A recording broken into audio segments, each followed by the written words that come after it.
prévisions astrologiques démarrent comme à l'accoutumée par nos amis béliers. Ne vous laissez pas dépasser par les idées confuses qui naissent spontanément.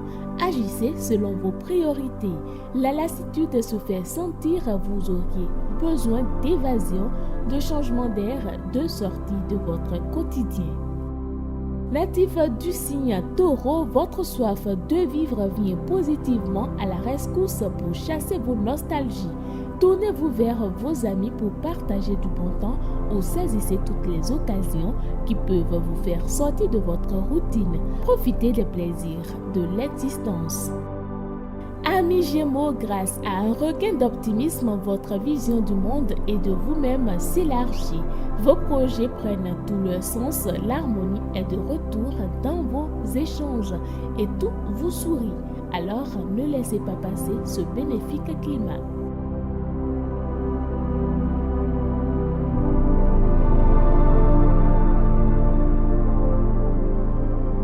Quant à vos cancers, aujourd'hui vous propagez de très bonnes ondes autour de vous. Votre débordante joie de vivre est communicative et vos rapports avec les autres sont les plus détendus. La soirée sera idéale pour faire une virée entre amis. Natif du signe Lion, votre bon sens vous permet de vous sortir d'une situation délicate. Vous pourriez paraître un peu rigide. Si on vous demande de rendre service, vous vous montrez plutôt agacé. Vous préférez rester seul que mal accompagné.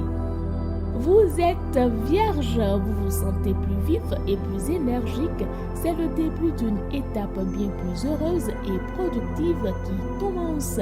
C'est un bon moment pour entreprendre un nouveau projet ou vous battre pour atteindre vos objectifs.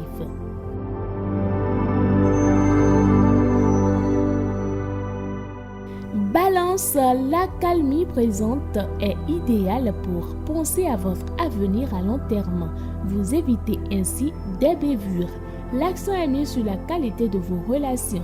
Pactiser, collaborer en toute complicité est indispensable. Si vous êtes Scorpion, vous êtes en toute osmose avec vos facultés intellectuelles et vos capacités d'adaptation.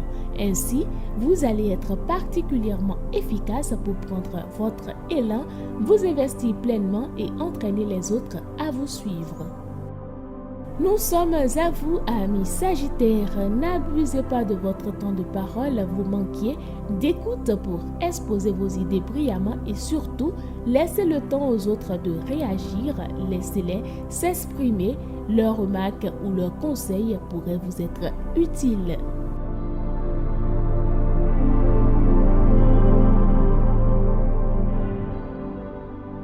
Capricorne, votre franchise est votre meilleure parade contre les personnes jalouses ou critiques.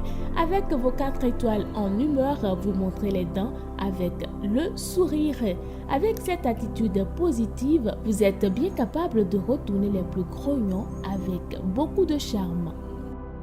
Verseau, à présent, ne soyez pas trop distant sous prétexte de garder votre autonomie. Cela vous prive des contacts chaleureux avec les autres et vous ne perdrez votre âme pour un compromis ou un arrangement à l'amiable. Souplesse et courtoisie donc.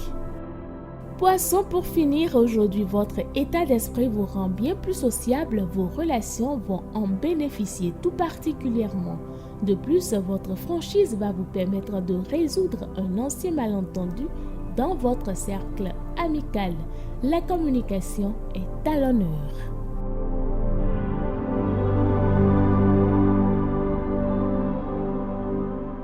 L'horoscope de ce jour, ce sera tout. Merci d'avoir été des nôtres.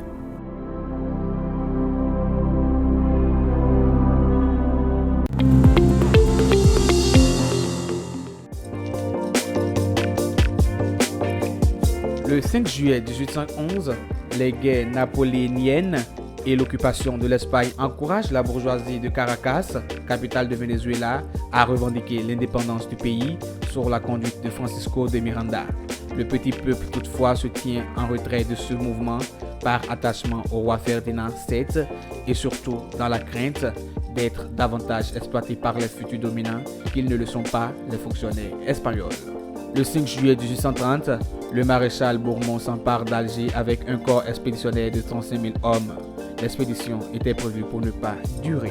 Le 5 juin 1914, l'empereur allemand Guillaume II assure l'émissaire du gouvernement austro-hongrois de son soutien en cas de conflit avec la Serbie. C'est le début de la course à la Grande Guerre. À la suite de la Première Guerre mondiale et des bouleversements géopolitiques qu'elle a déclenchés, des centaines de milliers de personnes se sont retrouvées sans nationalité et sans rattachement à aucun pays. L'explorateur norvégien Nansen, nommé en 1921 premier haut commissaire aux réfugiés par la Société des Nations, élabore alors ce qui devient rapidement le passeport Nansen. Ce document de voyage rédigé en français est reconnu le 5 juillet 1922 par 16 États à l'issue d'une conférence tenue à Genève.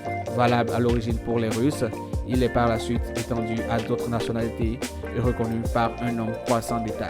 Au total, 450 000 personnes vont en bénéficier dans l'entre-deux-guerres, disposant ainsi de documents d'identité le permettant de voyager. Aujourd'hui se célèbre la personnalité du nom d'Antoine-Marie Zaccaria. Ce prédicateur italien lutta contre les idées luthériennes et fonda à cet effet en 1530